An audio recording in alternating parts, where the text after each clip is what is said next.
USS Indianapolis Man of Courage yang disutradarai oleh Mario Van Peebles, ditulis oleh Cam Cannon dan Richard Rionda del Castro. Sebagian besar berdasarkan pada kisah nyata dari hilangnya kapal bernama USS Indianapolis yang mengangkut paket bom atom yang kemudian akan diledakkan di Hiroshima pada masa-masa akhir Perang Dunia Kedua.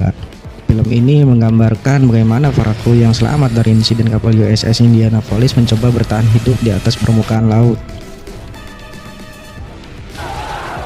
Ancaman alam juga menjadi tantangan bagi para prajurit. Perairan Filipina tempat mereka terjebak merupakan sarang hiu kelaparan. Dan film ini juga menyoroti tudingan terhadap Kapten McVeigh yang dianggap sebagai penyebab dibalik insiden yang dialami Indianapolis.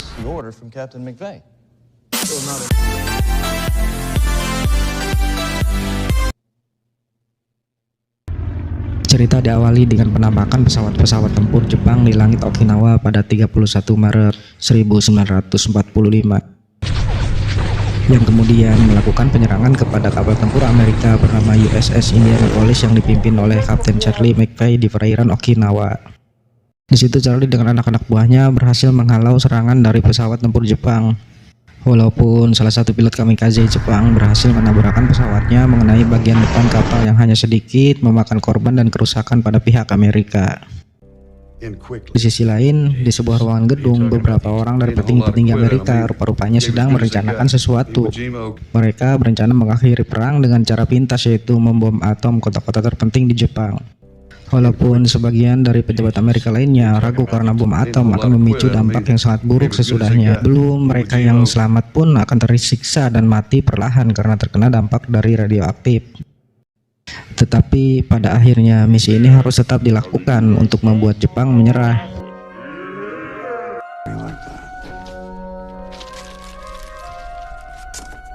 Saat ini kapal yang bisa melaju dengan kecepatan tinggi adalah USS Indianapolis yang kemudian mendapat misi untuk mengangkut paket bom tersebut. Singkat cerita, Kapten Charlie dan kapal tempur megahnya itu akhirnya berlabuh di San Francisco sekalian untuk memperbaiki kapalnya yang rusak ditabrak pesawat kamikaze saat itu di Okinawa. Peti yang berisi komponen bom atom pun dinaikkan ke kapal. Awalnya Kapten Charlie tidak mengetahui benda apa yang terdapat di dalam peti tersebut, walau pada akhirnya ia akan diberitahu melalui surat perintah yang harus dibuka pada jam 5 saat kapal akan berlayar.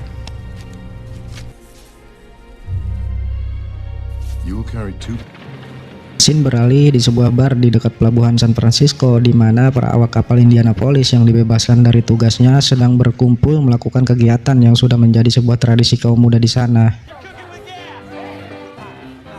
yaitu berpesta dan minum minuman anggur merah. Pada pagi harinya, di atas kapal, Kapten Charlie membriefing anak-anak buahnya sebelum berlayar, menyampaikan bahwa mereka akan melaksanakan misi. Misi tersebut merupakan misi sangat rahasia dan tidak ada satupun kru kapal mengetahui apa yang mereka bawa di dalam kargo.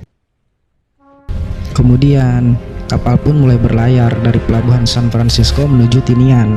Di perjalanan, seorang perwira bernama Letnan Standish menyarankan agar kapal melaju secara zigzag untuk menghindari torpedo kapal selam Jepang, tetapi Kapten Charlie menolak karena zigzag hanya akan memperlambat laju kapal karena Jepang memiliki senjata baru yaitu Kaiten.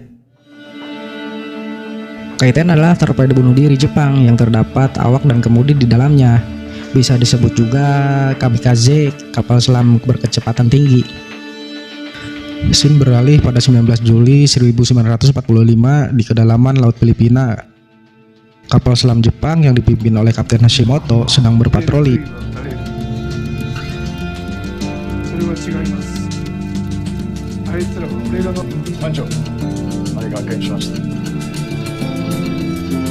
Tiba-tiba mereka mendeteksi dari kejauhan seperti pergerakan kapal musuh. Kemudian di dalam kapal selam itu seorang kru bersiap dan memasuki torpedo Kaiten untuk melakukan serangan bunuh diri. Torpedo pun diluncurkan dengan seorang awak pengendali di dalamnya. Lalu, apa yang terjadi? Sang awak malah membelokkan kemudi torpedonya dari target karena itu hanyalah kapal dagang. Di situ sang awak tetap tidak akan selamat dan akan mati sia-sia. Kejadian itu membuat Kapten Hashimoto sangat bersedih dan menyesal. Captain. Because we won't be going in the water, sir. So why did you join the Marines? Singkat cerita, pada 26 Juli, kapal Indianapolis berhasil mengantarkan paket komponen bom atom itu ke Pulau Tinian, yang kemudian akan diledakkan di Hiroshima. Sebelum meninggalkan Tinian, Kapten Charlie sempat meminta pengawalan menuju markas besar militer Amerika Serikat di Guam, tapi permintaannya lagi-lagi ditolak.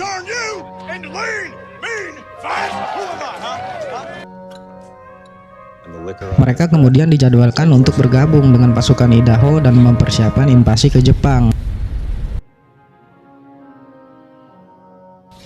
Di perjalanan pada tengah malam 30 Juli dari Guam menuju Leyte, kru kapal dikagetkan oleh guncangan hebat yang ternyata dipicu oleh sebuah torpedo dari kapal selam Jepang yang dipimpin Hashimoto.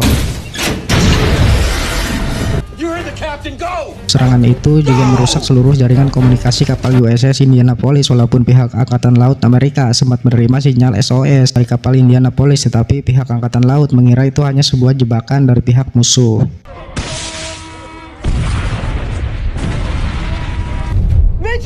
Tak hanya berhasil menembakkan sebuah torpedo Kaiten, kapal selam Hashimoto juga berhasil menembakkan 5 torpedo hingga membuat kerusakan serius di bagian pusat kapal dan kemudian berhasil menenggelamkan Indianapolis ke dasar laut.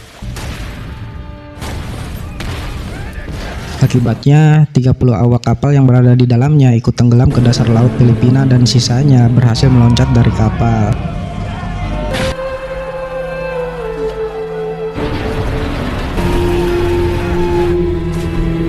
Termasuk Kapten Charlie yang terpisah dari pasukannya yang selamat. Meskipun demikian, mereka tetap dibiarkan terkatung-kantung di laut bebas.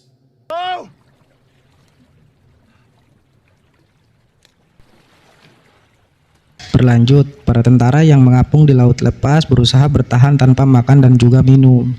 Lebih parahnya, mereka mengapung di wilayah perairan yang terdapat banyak hiu ganas. Sebagian awak yang selamat satu persatu tewas juga dimakan oleh kawanan hiu yang kelaparan. Tidak sedikit dari mereka juga tewas akibat terlalu banyak menelan air laut yang asin.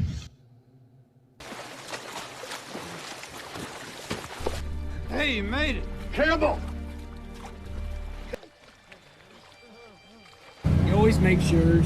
Di hari pertama, pencarian lewat udara pun dilakukan di sekitar hilangnya kapal Indianapolis. Tetapi karena jarak terlalu tinggi, yang terlihat dari atas hanyalah cahaya pantulan air laut. Beberapa orang yang masih bertahan sambil mengambang sedang melakukan kesibukannya masing-masing.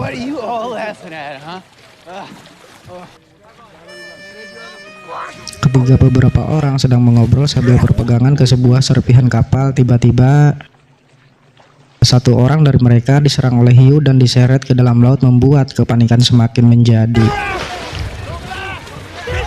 Seorang bernama Theodore berenang menjauh dari lokasi itu, lalu kemudian bertemu dengan Kapten Charlie yang berpisah dari awak kapal lainnya. Theodore melaporkan kepada Charlie masih banyak awak lain yang selamat dan terpisah. Tidak lama kemudian, Charlie langsung bergegas menuju para awak lainnya. Pada malam harinya, Kapten Charlie kembali ke tempatnya semula membawa beberapa orang yang terpisah yang masih hidup. 31 Juli di hari kedua, belum juga terlihat ada tanda-tanda penyelamatan. Di situ, sang kapten membagi-bagi makanan kalengnya ke anak-anak buahnya, tetapi jatah hanya 1 kaleng sehari untuk mengirit stok.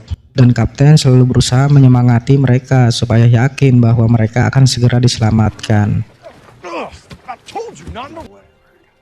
Di lokasi lain, di hari ketiga, Letnan Standish merasa ada pulau yang tidak terlalu jauh dari lokasi mereka dan mengajak para kru di situ menuju ke sana. Tapi mereka menolak pergi karena di sana adalah wilayah Filipina yang dikuasai oleh Jepang. Mereka lebih memilih menunggu bantuan datang. Kemudian Standish pun memilih 5 orang saja untuk mendayung mencapai pulau yang dimaksud. Lebih parahnya lagi, ada beberapa orang yang masih bertahan mulai berhalusinasi. Salah satunya adalah Brian. Ia beranggapan bahwa ada pacarnya yang bernama Clara membawa perahu datang untuk menyelamatkannya. Temannya pun yang bernama D'Antoni mencoba menenangkannya supaya tidak bergerak yang akan menyebabkan datangnya para hiu. Tetapi tiba-tiba rakit mereka terbalik. Seekor hiu telah menabrakkan diri ke rakit mereka. Hiu itu kemudian menggigit kaki D'Antoni yang belum sempat naik kembali ke rakit, sehingga membuat luka yang sangat serius di kakinya. Dengan luka yang sangat parah, sambil menahan rasa sakit, D'Antoni bercerita bahwa ia juga menyukai Clara, cewek idamannya si Brian. D'Antoni berpesan agar kelak Brian bisa menjaga Clara. Dan kemudian D'Antoni pun mengembuskan napas terakhirnya di atas rakit. Si Brian pun semakin menyesal dan pasrah dengan keadaan. Di hari berikutnya, Amerika kembali mengirimkan kru pencarian melalui udara menggunakan pesawat pembom Gambler. Di saat para awak kapal mulai putus asa, 2 orang diantaranya melihat pesawat tersebut dan mencoba melambaikan tangan mereka, tetapi sayangnya kru pesawat tidak melihatnya. Yang terlihat hanyalah tumpahan minyak yang mereka anggap dari kapal selam Jepang yang masih ada di lokasi tersebut. Mereka malah akan menjatuhkan bom ke lokasi tumpahan minyak itu. Ketika pesawat terbang rendah dan mulai bersiap-siap untuk menjatuhkan bom, tiba-tiba sang pilot melihat ratusan orang tersebar di lokasi itu dan menyuruh kru lain untuk melapor ke Angkatan Laut Amerika. 2 jam kemudian, Letnan Mark Adrian datang dan mendaratkan pesawatnya di atas laut untuk menyelamatkan para awak kapal Indianapolis yang selamat. Walaupun itu sangat beresiko karena dikhawatirkan kapal selam Jepang berada di lokasi itu. Kemudian satu persatu awak kapal diangkut ke pesawat. Mereka dibaringkan di atas sayap karena kapasitas pesawat tidak bisa menampung jumlah semua korban yang selamat.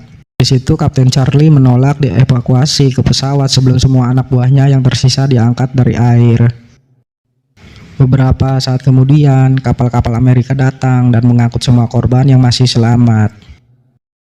Scene beralih ke gedung Washington. 2 orang dari pejabat tinggi Amerika sedang membicarakan sesuatu tentang tenggelamnya kapal USS Indianapolis. Pada saat sebelum tenggelam, kapal mengirimkan sinyal ke markas militer Amerika tetapi diabaikan. Mereka berdua mengkhawatirkan pandangan negatif masyarakat dunia kepada pemerintah Amerika dan berita-berita di medsos tentang tenggelamnya kapal Indianapolis. Karena itu suatu aib yang sangat besar bagi pemerintah. Jika itu benar-benar terjadi, mereka berencana akan mengkambing hitamkan satu orang untuk disalahkan, yaitu Kapten Charlie McPay. Malang sekali nasib sang kapten ini. Mereka nuduh sang kapten atas tindakan yang sangat membahayakan nyawa dengan tidak melaju secara zigzag demi menghindari tembakan dari kapal selam Jepang. Saat yang sama, berita-berita di sosmed tentang jatuhnya bom Hiroshima dan Nagasaki bermunculan dengan menyerahnya Jepang secara resmi yang menutupi berita tentang USS Indianapolis dalam beberapa waktu. Bagi sebagian orang, perang telah berakhir. Lain halnya buat Kapten Charlie. Perang sesungguhnya baru dimulai.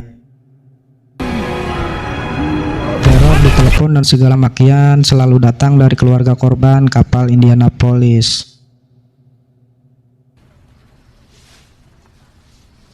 Singkat cerita, 3 Desember hal yang ditakuti Kapten Charlie segera terjadi. Charlie dituduh penyebab tewasnya para awak kapal Indianapolis.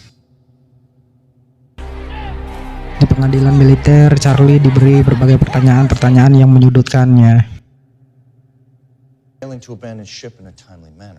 Suasana semakin tegang ketika di situ telah dihadirkan seorang kapten bernama Hashimoto dari kapal selam Jepang yang menembak kapal Indianapolis sampai tenggelam. Hashimoto menjadi satu-satunya saksi mata dari pihak Jepang pada saat itu yang sudah menyerah kalah.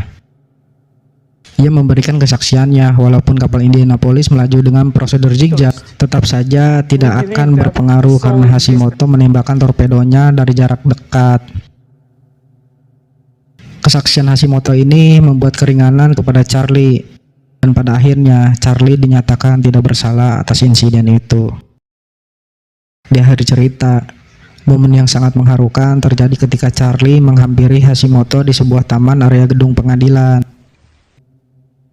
Hashimoto sambil berurai air mata menyampaikan andai saja waktu itu kapal selamnya bisa mencegah kapal Charlie menuju Tinian, mungkin tidak akan terjadi hal yang sangat buruk menimpa rakyat Jepang. Ia mengatakan bahwa dia dan Charlie adalah sama-sama kapten yang memimpin pasukannya untuk bertempur. Sebagai kapten, Hashimoto diwajibkan untuk membunuh Charlie, musuhnya di medan perang. Tetapi hati nuraninya tidak mengizinkan. Sebagai manusia, dia wajib memaafkan. Begitu juga dengan Charlie, tidak sedikit pun merasakan kebanggaan dalam peperangan yang telah ia alami waktu itu. Sebelum berpisah, mereka berdua sama-sama saling menghormati. Dan film diakhiri dengan Kapten Charlie yang begitu tertekan atas kematian anak-anak buahnya di kapal USS Indianapolis. Ia menembakkan pistol ke kepalanya sendiri. Dan fotonya pun dipajang bersama para awak kapal lainnya yang gugur, dan film pun